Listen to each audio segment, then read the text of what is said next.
You will not find an elected Democratic official saying shit like this and still maintain any support and still maintain the support of the party. I want our country to, function correctly. But unfortunately, the Republican Party is lost. They're lost at sea. And I don't know when they're going to find their sea legs. I don't know when they're going to redirect or find a better course. But like they're just anti-American, dude. Like the politicians.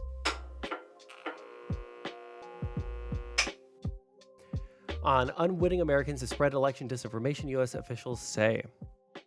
The Kremlin is turning to unwitting Americans and commercial public relation firms in Russia to spread disinformation about the U.S. presidential race. Top intelligence officials said Monday. Oh, all the conservatives are going to say all of it's true because it's from Russia, and anything that is proven to be false, is actually real because Russiagate, Hillary's emails, detailing the latest efforts by America's adversaries to shape public opinion ahead of the 2024 election.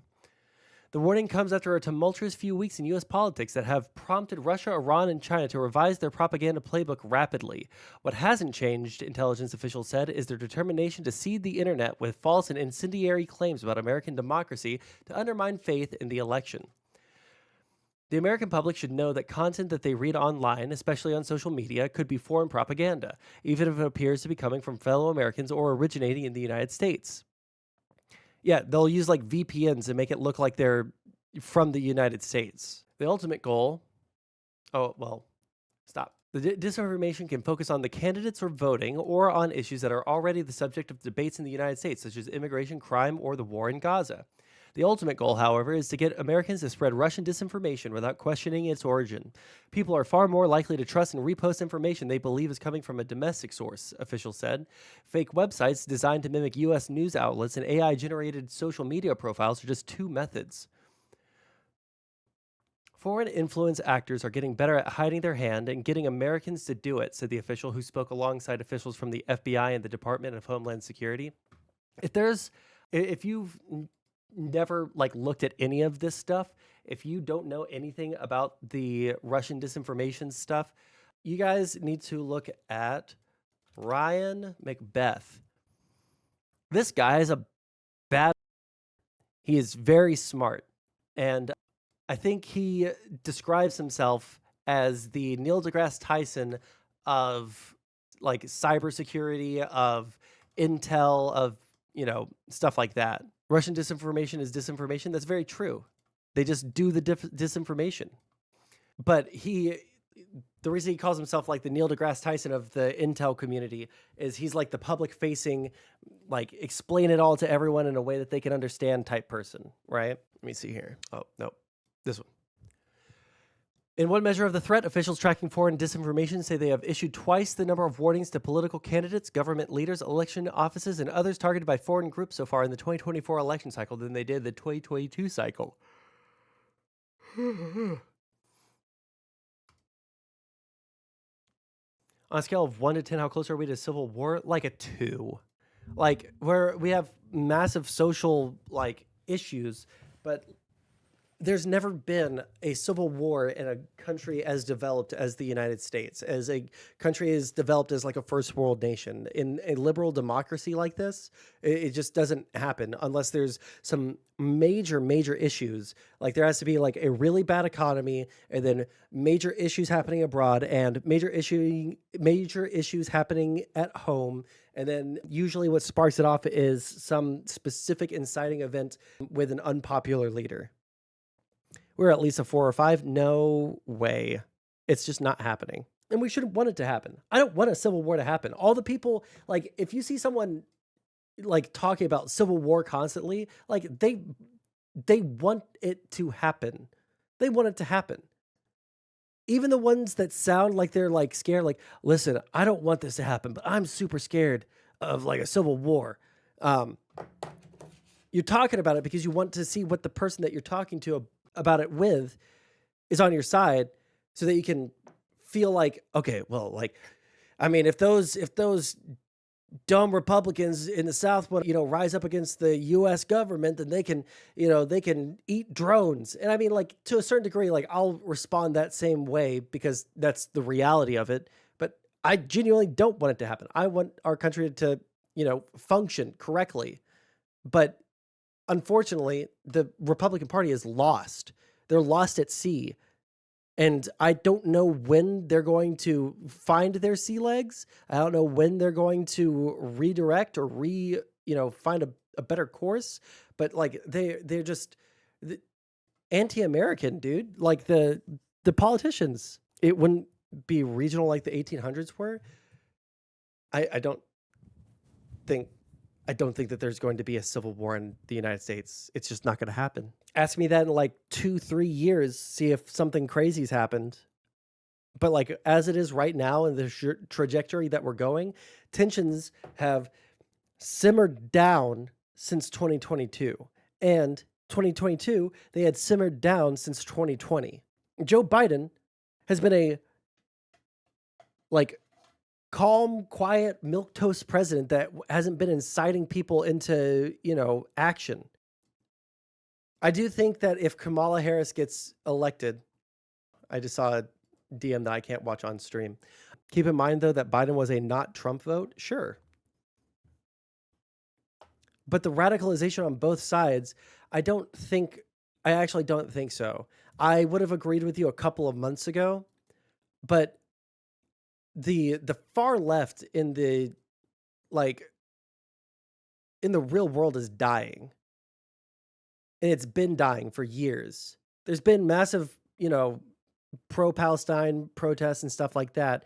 But how big the socialist, extremist, progressive left was 4 or 5 years ago, it has shrunk to a quarter of its size. You see people like Zoomers on Twitter berating other Zoomers for being weird, antisocial, politics hounds that just keep on doing horrible things and setting us back, And centrist in the right is? Okay, well, I'm glad we agree. I can't believe we agree on that, but yeah. And I think that people on the left are just kind of tired of the constant craziness. And I thought that was the way everyone was. Just a couple of months ago, I would have said that everyone is getting really tired of the constant craziness, the constant, we're gonna die, the government's against us, But the reason I thought it was everyone is because I was looking at my own circles, right? My own media circles, my own personal circles, because people have calmed down significantly. But people on the right have been. However, even those who are normies on the left are in mass agreement that hey, Cleet McDougal, how's it going? Hatred of the other side. I think maybe, I don't know if I could even concede that. I don't know. I think here's the reason why I disagree with you. I look at conservative rhetoric, and this is what bothered me so much about, in the aftermath of the attempted assassination on Trump. Everyone was saying that the Democrats' rhetoric was so vile and it was so inciting and all of that. But then you look at Republicans and elected Republicans. These aren't even just random people on Facebook or Twitter. These are elected Republicans, and people that are running for office. The North Carolina Republican candidate for governor. He's literally on stage. Wait, hold on. We can just find it. What's his name? I couldn't believe it when I was reading it or watching it. North Carolina governor candidates, Mark Robinson. And what was it that he said? He said something crazy. No, the center is not just as radical. One second. Church speech. He was in a church. Let's see if we can find it through that. Yep, right here. You will not find an elected Democratic official saying shit like this and still maintain any support and still maintain the support of the party. And this has already been swept under the fucking rug. This is genuinely like the craziest thing I think I've ever heard someone say. But this is not an isolated incident. This is something that I see more and more and more from Republican candidates, like elected officials, people that, if elected into power, have the ability to carry out these things. Listen to this. You know, it was a time when we used to meet evil on the battlefield, and guess what we did to it? We killed it. We didn't quibble about it. We didn't argue about it. We didn't fight about it. We killed it. When the Japanese bombed Pearl Harbor, what did we do? We flew to Japan.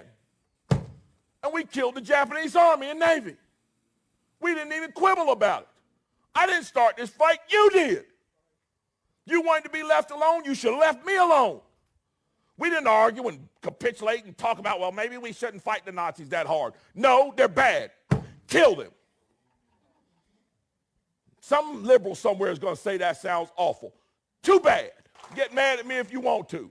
Some folks need killing. It's time for somebody to say it. It's not a matter of vengeance. It's not a matter of being mean or spiteful. It's a matter of necessity. We have wicked people doing wicked things, torturing and murdering and raping. It's time to call out those guys in green and go have them handled.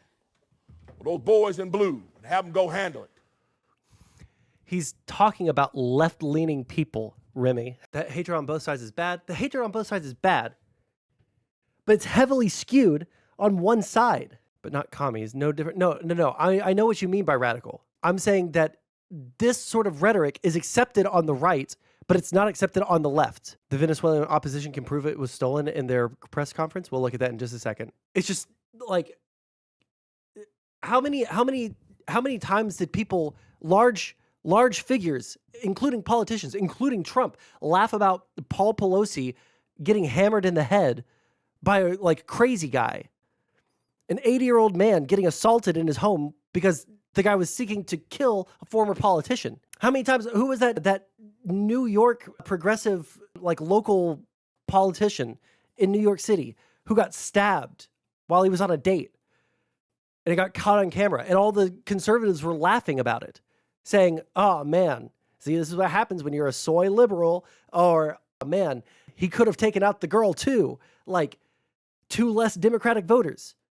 That sort of shit is accepted on the right. And people don't even blink an eye anymore because it's so normalized. It's so normalized. And I tried, and I did, and I asked conservatives that I know both personally and online to give me clips of Democrats doing something similar. And there was nothing. They sent me some things, and some of those things were stupid or bad, but they weren't like that. They weren't like, hey, we should find our political opposition and kill them. We're trending in the hundreds of thousands before Twitter pulled the tag.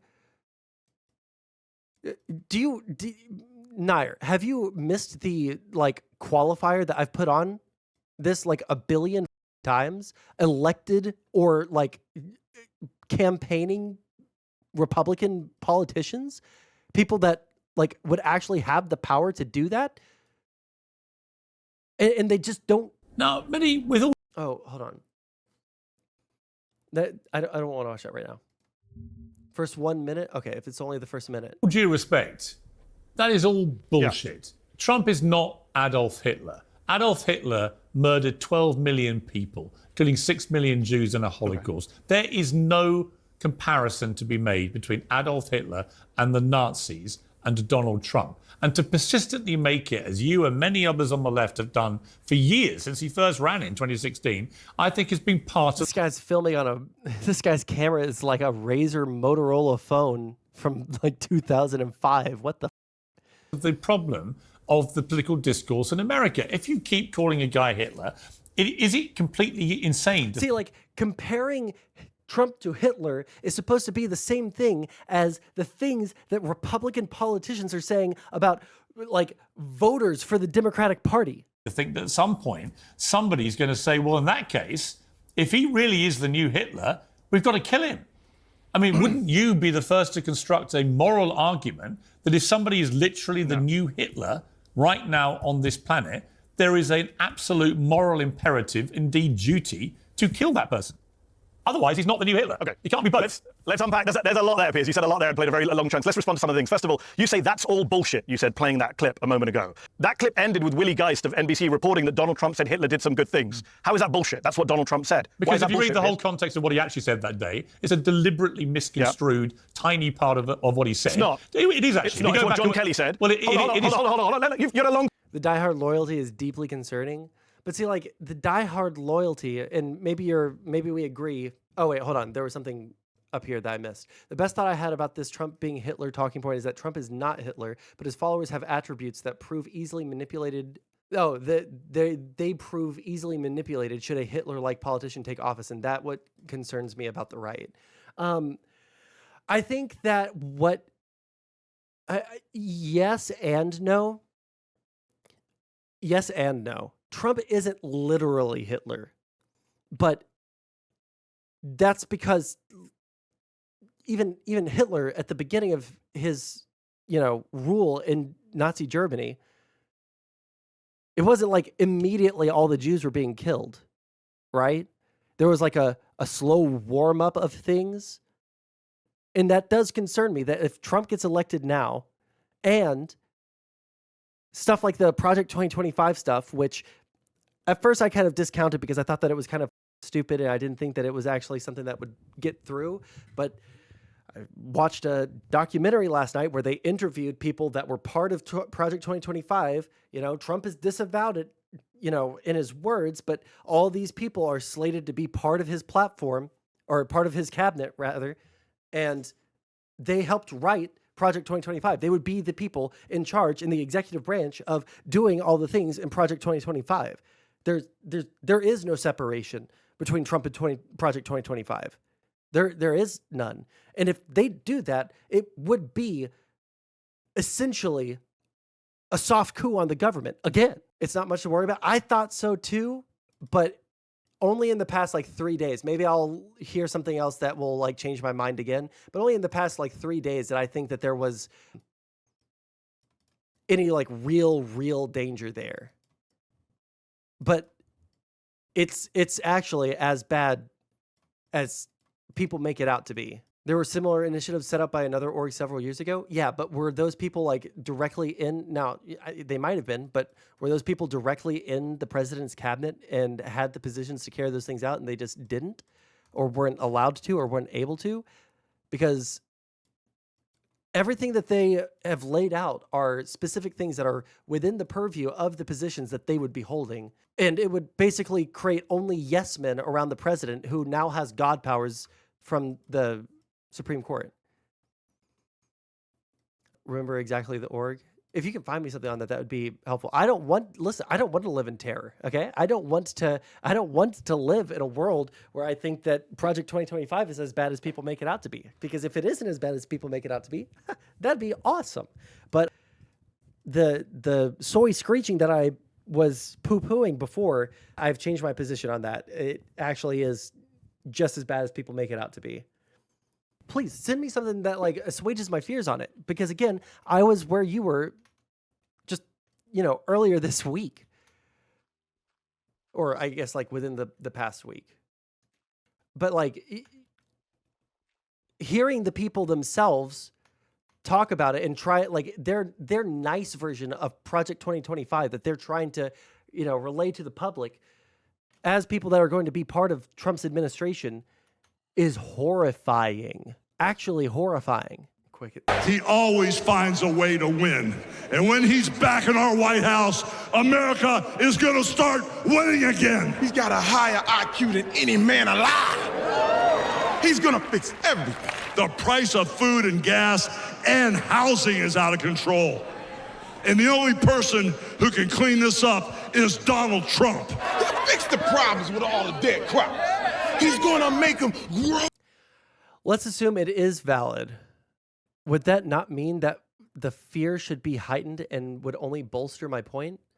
I'm not sure what you mean. I think that reasonable fear about actual thing that someone wants to do is fine. It's when you have a like sycophantic idea of a certain person, and then you will follow them into the like depths of hell, like no matter what, even if what they're saying is completely stupid, completely out of bounds of what is acceptable in in our society. I think Biden has done a very good job. Everything like that he's done in office has been the like best president of my lifetime. He's gotten through like the most bipartisan legislation of the size of the bills that have been passed, things that people have been promising to happen or promising that they would get done for like literally my entire lifetime. Like the infrastructure bill, every single president of my lifetime has promised that that would happen under their watch, and only Joe Biden was able to do it. If it's all true, then the only way to move forward is to X him? No, that's not true. Because there are multiple legal means by which not to have to do that. I'm not pointing fingers and saying one side is worse than the other, but the idea that both sides see the other as an enemy and that the left is generally divided via communist, socialist, soc dem, etc., but are united in terms of political issues. The right is more united on party perspective, but A strong man. if he wins and there are no more legal means at that point, I don't know what we should do. But there's so many more avenues by which to like achieve a good end that doesn't involve killing people, which is the entire point. Oh my God, you've got to like chill on the links. I